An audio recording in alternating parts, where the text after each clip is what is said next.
శ్రీ సాయినాథాయ నమః. శ్రీ సాయి సచరిత్రము 4వ అధ్యాయము. యోగేశ్వర్ల కర్తవ్యము, పవిత్ర సిట్టి క్షేత్రము, సాయిబాబా యొక్క రూపురేఖలు, గౌలీబువా గారి వాక్కు, విఠల దర్శనము, క్షీరసాగరుని కథ, దాసగుణ ప్రయాగ స్నానము, సాయిబాబా అయోని సంభవము, సిరిడీకి వారి మొదటి రాక, 3 బసలు, యోగేశ్వర్ల కర్తవ్యము. భగవద్గీత చాతుర్య అధ్యాయమున 7-8 శ్లోకములందు శ్రీకృష్ణ పరమాత్ముడు ఇటు సెలవిచ్చి విన్నారు. ధర్మము నశించినప్పుడు, అధర్మము వృద్ధి పొందినప్పుడు నేను అవతరించెదను. సన్మార్గులను రక్షించుటకు, దుర్మార్గులను శిక్షించుటకు, ధర్మస్థాపనకు యుగములందు అవతరించెదను. ఇదియే భగవంతుని కర్తవ్య కర్మ. భగవంతుని ప్రతినిధులకు యోగులు, సన్యాసులు అవసరం వచ్చినప్పుడల్లా అవతరించి ఆ కర్తవ్యమును నిర్వర్తించెదరు. ద్విజులకు బ్రాహ్మణ, క్షత్రియ, వైశ్య జాతుల వారు తమ కర్మలను మానునప్పుడు, శూద్రులు, పైజాతుల వారు హక్కులను అపహరించినప్పుడు, మత గురువులను గౌరవించక అవమానించినప్పుడు, ఎవరును మతబోధలను లక్ష్యపెట్టనప్పుడు, ప్రతి వాడును గొప్ప పండితుడనని అనుకున్నప్పుడు, జనులు నిషిద్ధాహారములు, మద్యపానములు అలవాటు పడినప్పుడు, మతము పేరుతో కాని పనులు చేయనప్పుడు, వేర్వేరు మతముల వారు తమలో తాము కలహించినప్పుడు, బ్రాహ్మణులు సంధ్యావందనం మానునప్పుడు, సనాతనులు తమ మతాచారములు పాటించినప్పుడు, ప్రజలు ధనధార సంతానములే జీవిత పరమార్థముగా భావించి మోక్ష మార్గమును మరచునప్పుడు, యోగేశ్వరులు ఉద్భవించి వారి వాక్కాయ కర్మలచే ప్రజలను సవ్య మార్గమును పెట్టి వ్యవహారములు చక్కదిద్దుదురు. వారు దీపస్తంభముల వరే సహాయపడి మనము నడవవలసిన సన్మార్గమును, సత్ప్రవర్తనమును నిర్దేశించెదరు. ఈ విధముగానే నివృత్తి, జ్ఞానదేవు, ముక్తాబాయి, నామదేవు, జానాబాయి, గౌర, గోణాయి, ఏకనాథుడు, తుకారాము, నరహరి, నర్సీబాయి, సజన్ కసాయి, సాంవతమాలి, రామదాసు మొదలుగా కల యోగులను తదితరులను వేర్వేరు సమయంలో వంతు ఉద్భవించి మనకు సవ్యమైన మార్గమును చూపిరి. అట్లే సాయిబాబా కూడా సకాలమందు షిరిడీ చేరేరి. పవిత్ర షిరిడీ క్షేత్రము అహ్మద్నగర్ జిల్లాలోని గోదావరి నది ప్రాంతములు చాలా పుణ్యతమములు. ఏలయన అచ్చట అనేక యోగులు ఉద్భవించిరి, నివసించిరి. అట్టి వారిలో ముఖ్యులు శ్రీ జ్ఞానేశ్వర మహారాజ్. షిరిడీ గ్రామము అహ్మద్ నగర్ జిల్లాలోని గోపర్గాం తాలూకాకు చెందినది. గోపర్గాం వద్ద గోదావరి దాటి షిరిడీకి పోవలను. నది దాటి 3 క్రోసులు అయినచో నీమ్గాం వచ్చును. అచ్చటికి షిరిడీ కనిపించును. కృష్ణా తీరమందుగల గణగాపురము, నరసింహవాడి, ఔదుంబర్ మొదలుగా గల పుణ్యక్షేత్రముల వలె షిరిడీ కూడా గొప్పగా పేరుగాంచింది. పండరీపురమునకు సమీపమున గల మంగళవేడ ఎందు భక్తుడగు దామాజీ, సజ్జనగడ మందు సమర్థ రామదాసు, నరసోబాచి వాడి ఎందు శ్రీ నరసింహ సరస్వతి స్వామివార్లు వర్ధిల్లినట్లే శ్రీ సాయినాథుడు షిరిడీలో వర్ధిల్లి ధరణి పవిత్రమునొచ్చెను. శ్రీ సాయిబాబా రూపురేఖలు. సాయిబాబా వలననే షిరిడీ ప్రాముఖ్యం వహించినది. సాయిబాబా ఎట్టి వ్యక్తియో పరిశీలితము.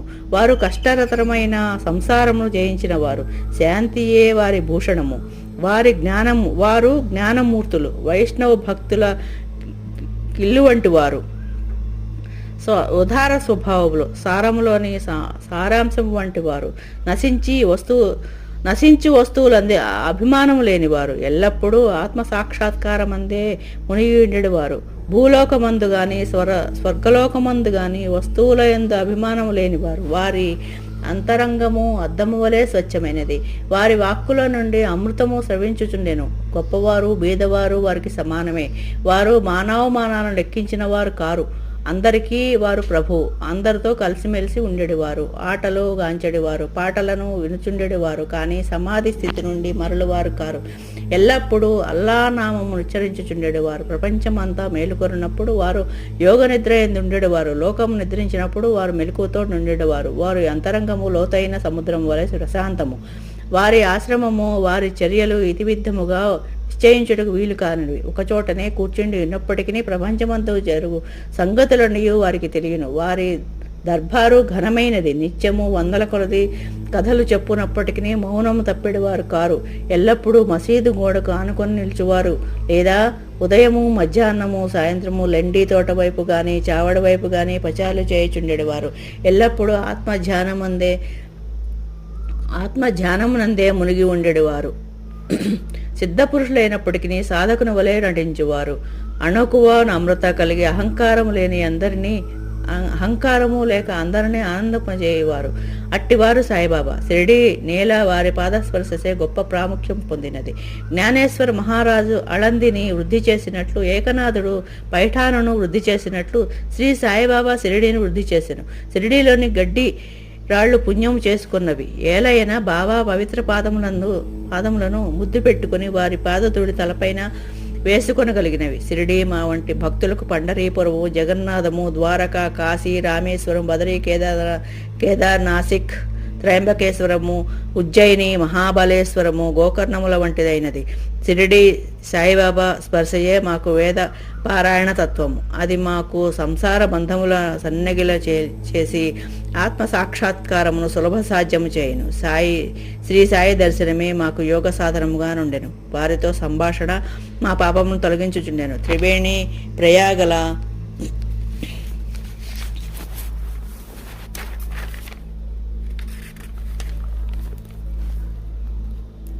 స్నాన ఫలము వారి పాదసేవ వలననే కలుగుచుండెడిది. వారి పాదోదకము మా కోరికలను నశింపజేయుచుండెడిది. వారి ఆజ్ఞ మాకు వేదవాక్కుగా నుండెడిది. వారి ఊదీ ప్రసాదము మమ్మ పవనం చేయుచుండెను. వారు మా పాలన శ్రీకృష్ణుడుగా శ్రీరాముడుగా నుండి ఉపశమనము కలుగజేయుచుండరి. వారు మాకు పరబ్రహ్మ స్వరూపమే. వారు ద్వంద్వాతీతులు. నిరుత్సాహము గాని ఉల్లాసం గాని ఎరుగరు. వారు ఎల్లప్పుడూ సచిదానంద స్వరూపులుగా నుండెడివారు. షిరిడి వారి కేంద్రమైనను వారి లీలలు పంజాబు, కలకత్తా, ఉత్తర హిందూస్థానము, గుజరాత్, దక్కన్, కన్నడ దేశంలో చూపుచుండరి. ఇట్లు వారి కీర్తి దూరదేశములకు వ్యాపించగా భక్తులు అన్ని దేశముల నుండి షిరిడి చేరి వారిని దర్శించి వారి ఆశీర్వాదము పొందుచుండరి. వారి దర్శన మాత్రమే భక్తుల మనములు వెంటనే శాంతి వహించుచుండెడివి. పండరీపురమందు విఠల్ రకుమాయిలను దర్శించినచో భక్తులకు కలిగిన ఆనందము షిరిడిలో దొరుకుచుండెను. అది అతిశయోక్తి కాదు. ఈ విషయమును గూర్చి భక్తుడొకడు చెప్పినది గమనింపుడు. గౌలీబువ అభిప్రాయము. 95 సంవత్సరముల వయసు గల గౌలీబువ అనే వృద్ధ భక్తుడు ఒకడు పండరీ యాత్ర ప్రతి సంవత్సరము చేయువాడు. 8 మాసములు పండరీపురమందు, మిగతా 4 మాసములు ఆషాఢము మొదలగు కార్తీకము వరకు గంగానది ఒడ్డునను ఉండేవారు. సామాను మోయటకు ఒక గాడిదను తోడుగా ఒక శిష్యుని తీసుకుని పోవాడు. ప్రతి సంవత్సరము పండరీ యాత్ర చేసుకుని షిరిడి సాయిబాబా దర్శనమునకై వచ్చేడువాడు. అతడు బాబాను మిగిలి ప్రేమించువాడు. అతడు బాబా వైపు చూచుచూ ఇట్లనడివాడు, వీరు పండరీనాథుని అవతారమే. అనాథల కొరకు, బీదల కొరకు వెలిసిన కారుణ్యమూర్తి. గౌలిబువ విఠోబాదేవుని ముసలి భక్తుడు. పండరీ యాత్ర ఎన్నిసార్లు చేసెను. వీరు సాయిబాబా పండరీనాథుని అవతారమని నిర్ధారణ పరిచిరి. విఠలదేవుడు దర్శనమిచ్చుట సాయిబాబాకు భగవన్నామ స్మరణ ఎందును సంకీర్తన ఎందును మిక్కిలి ప్రీతి. వారెల్లప్పుడూ అల్లా మాలిక్ అనగా అల్లాయే యజమాని అని అనుచుండెడు. వారు 7 రాత్రింబగళ్ళు భగవన్నామ స్మరణ చేయించుచుండెడు వారు. దీనినే నామ సప్తాహం అందరు. బాబా ఒకప్పుడు దాసగుణ మహారాజును నామ సప్తాహము చేయమనిరి. సప్తాహము ముగియనాడు విఠల్ దర్శనం కలుగునని వాగ్దానం ఇచ్చినచో నామ సప్తాహంను సలిపెదనని దాసగుణ జవాబిచ్చెను. బాబా తన గుండెపై చేయి వేసి తప్పనిసరిగా దర్శనమిచ్చును. కానీ భక్తుడు భక్తి ప్రేమలతో నుండవలను. ఠాకూర్ పట్టణము, విఠల్ యొక్క పండరీపురము, శ్రీకృష్ణుని ద్వారకా పట్టణము ఇక్కడనే అనగా షిరిడీలోనే ఉన్నవి. ఎవరునూ ద్వారకకు పోవాల్సిన అవసరం లేదు. విఠలుడు ఇక్కడనే ఉన్నాడు. భక్తుడు భక్తి ప్రేమలతో కీర్తించినప్పుడు విఠలుడిక్కడనే అవతరించును అనను. సప్తాహం ముగిసిన పిమ్మట విఠలుడి క్రింది విధముగా దర్శనమిచ్చెను. స్నానానంతరము కాకాసాహెబ్ దీక్ష ధ్యానములో మునిగినప్పుడు విఠలుడు వారికి కనిపించెను. కాకా మధ్యాహ్న హారతి కొరకు బాబా ఎద్దకు పోక తేట తెల్లంగా కాకాను బాబా ఇట్లడిగను, విఠల్ పాటిల్ వచ్చినాడా నీవు వాని చూచితివా, వాడు మిక్కిలి పారుబోతు, వానని దృఢంగా పట్టుకొనము, ఏమాత్రము అజాగ్రత్తగా నున్నను తప్పించుకుని పారిపోవును. ఇది ఉదయం జరిగాను. మధ్యాహ్నం ఎవడో పటములు నమ్మువాడు 25-30 విఠోబా చిత్రపటములను అమ్మకమునకు తెచ్చెను. ఆ పటము సరిగా కాకాసాహెబ్ ధ్యానములో చూచిన దృశ్యంతో పోలి ఉండెను. దీనిని చూచి బాబా మాటలు జ్ఞాపకం తెచ్చుకొని కాకాసాహెబ్ ఆశ్చర్యానందములతో మునిగెను. విఠోబా పటమునొకటి కొని పూజా మందిరంలో నుంచుకొనెను. భగవంతరావు క్షీరసాగరి కథ. విఠల పూజ యందు బాబాకెంత ప్రీతియో భగవంతరావు క్షీరసాగరుని కథలో విశదీకరించబడినది. భగవంతరావు తండ్రి విఠోబా భక్తుడు. పండరీపురమునకు నియమముగా యాత్ర చేయుచుండెడివాడు. ఇంటి వద్ద కూడా విఠోబా ప్రతిమ నుంచి దానిని పూజించువాడు. అతడు మరణించిన పిమ్మట వారి కొడుకు పూజను, యాత్రను, శ్రాద్ధమును మానెను. భగవంతరావు షిరిడీ వచ్చినప్పుడు బాబా వాని తండ్రిని జ్ఞప్తికి తెచ్చుకొని, వీని తండ్రి నా స్నేహితుడు, కానీ వీని నిచ్చటకు ఈడ్చుకుని వచ్చి తిని, వీడు నైవేద్యం ఎన్నడూ పెట్టలేదు, కావున నన్నును భటులను కూడా ఆకలితో మార్చినాడు, అందుచేత వీనిని ఇక్కడికి తెచ్చి తిని, వీడు చేయునది తప్పని బోధించి చివాట్లు పెట్టి తిరిగి పూజ ప్రారంభించినట్లు చేసేదారు అనేది. ప్రయాగ క్షేత్రంలో దాసగుణ స్నానము. గంగానది యమునా నది కలియు చోటునకు ప్రయాగ అని పేరు. ఇందులో స్నానమాచరించిన ప్రతివానికి గొప్ప పుణ్యం ప్రాప్తించునని హిందువుల నమ్మకము. అందుచేతనే వేల కొలది భక్తులు అప్పుడప్పుడు అచ్చటికి పోయి స్నానమాడుదురు. దాసగుణ కూడా ప్రయాగ పోయి అచ్చట సంగమంలో స్నానం చేయవలన మనస్సును దల్చను. బాబా వద్దకేగి అనుమతించమనను. అందుకు బాబా ఇట్లా జవాబిచ్చాను, అంత దూరం పోవాల్సిన అవసరం లేదు, మన ప్రయాగ ఇచ్చటనే కలదు, నా మాటలు విశ్వసింపుము. ఇట్లను అంతలో ఆశ్చర్యములన్నిటికంటే ఆశ్చర్యకరమైన వింత జరిగినది. దాసగుణ మహారాజు బాబా పాదముల శిరస్సు నుంచిన వెంటనే బాబా 2 పాదముల బొటనవేల నుంచి గంగా యమున జలములు కాలువలుగా పారాను. ఈమె చమత్కారం చూసి దాసగుణ ఆశ్చర్యచకుతుడయ్యాడు. భక్త్యావేశాలతో మైమరిచాడు.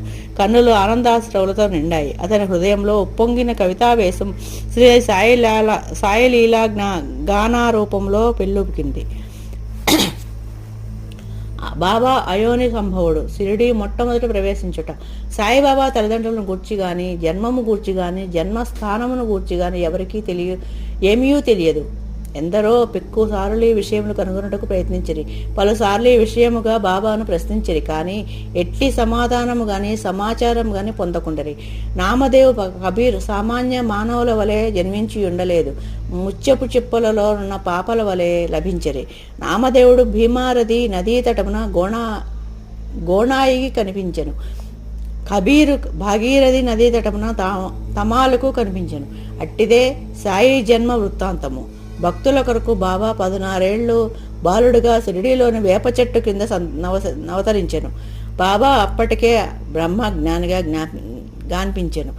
బాబా స్వప్నావస్థ ఎందైనను ప్రపంచ వస్తువులను కాంక్షించెడువారు కాదు. ఆయన మాయను తన్నెను. ముక్తి బాబా పాదములను సేవించుచుండెను. నానా చోప్దార్ తల్లి మిక్కిలి ముసలిది. ఆమె బాబానిట్లు వర్ణించినది. ఈ చక్కని చురుకైన కుర్రవాడు వేప చెట్టు కింద ఆసనంలో నుండెను.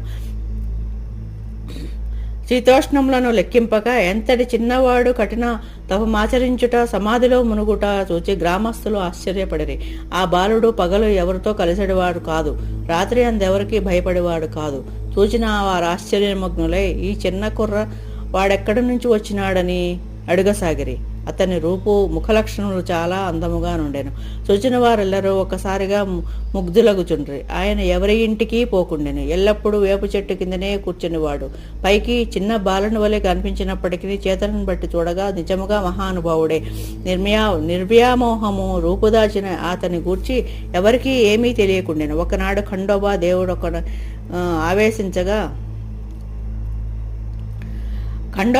ఒకని ఆవేశించగా నీ బాలుడొకడై ఉండునని ప్రశ్నించేది.